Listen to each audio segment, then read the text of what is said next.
မြောင်းတကာကရွာလေးရဲ့အဝင်နင်းစီမြိုင်မာရနံ့တွေပြန်လွင်နင်းစီမြိုင်မာရနံ့တွေပြန်လွင်သာသနာအိုးရင်ချင်းချောင်းမြေမှာ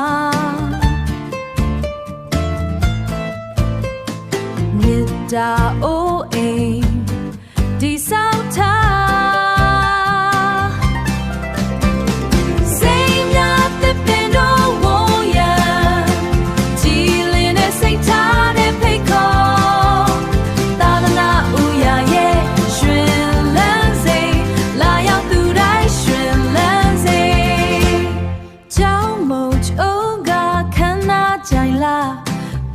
ကျောင်းတော်ကရှုံရှုံဝေး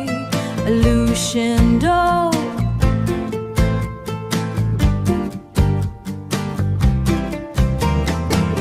အလူရှင်တို့စေတနာပုံရိပ်မြင်သူတိုင်းကိုကြည်နူးစေ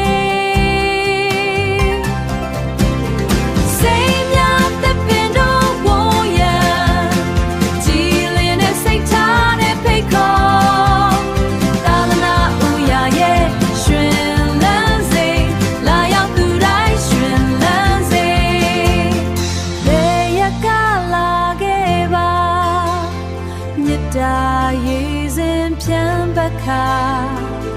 ဒီယူရမအပန်း